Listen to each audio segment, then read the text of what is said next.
আদালতে আত্মসমর্পণ করে জামিন আবেদন করেছেন আওয়ামীপন্থী ৯৩ আইনজীবী। গত ৪ আগস্ট হামলা, ভাঙচুর ও হত্যা চেষ্টার অভিযোগে তাদের বিরুদ্ধে মামলা আছে।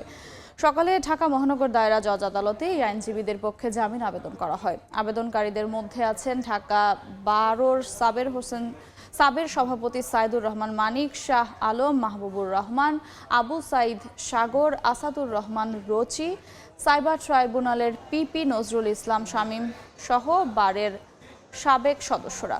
গত ৪ আগস্ট আদালত প্রাঙ্গণে আইনজীবীদের ওপর হামলা, চেম্বার ভাঙচুর ও হত্যা চেষ্টার ঘটনায় আওয়ামী লীগ পন্থী ১৪৪ জন আইনজীবীর বিরুদ্ধে মামলাটি করেন আইনজীবী সমিতির কার্যনির্বাহী সদস্য মোহাম্মদ আলী বাবু। এ ঘটনায় হাইকোর্ট থেকে ৮ সপ্তাহের জামিন নিয়েছিলেন ১১৫ জন।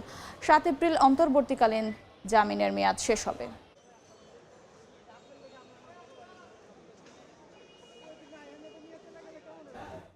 এ নিয়ে আরো তথ্য জানাতে মহানগর দায়রা জজ আদালতে আছেন সহকর্মী সাদিকুর রহমান। সরাসরি যাচ্ছি তার কাছে।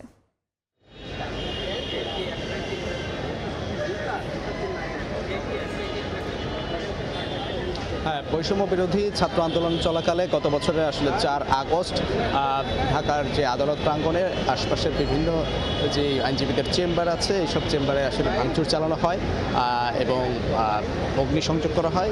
এইসব বিভিন্ন অভিযোগে এবং হত্যা চেষ্টার অভিযোগে এনে কিন্তু ১৪৪ জন আইনজীবীর বিরুদ্ধে, আওয়ামীপন্থী আইনজীবীর বিরুদ্ধে মামলা দায়ের করা হয়েছিল ঢাকা মহানগর একটি কোর্টে।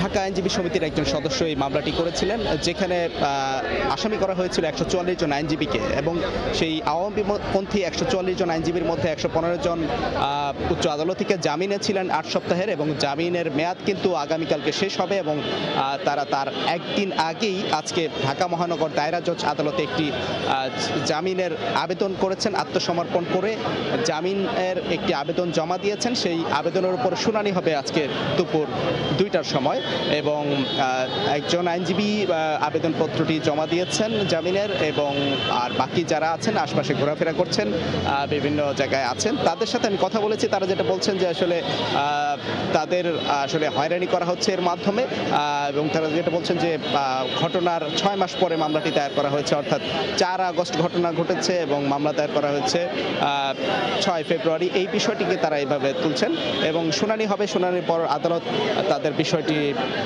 কিভাবে দেখবেন এবং আদেশ দেবেন সেটার উপরে ডিপেন্ড করবে পরবর্তীতে আদালত কি আদেশ দেয়। এই ছিল আপাতত এখান থেকে সবশেষ তথ্য। সরাসরি যুক্ত ছিলাম মহানগর দায়রা জজ আদালতে।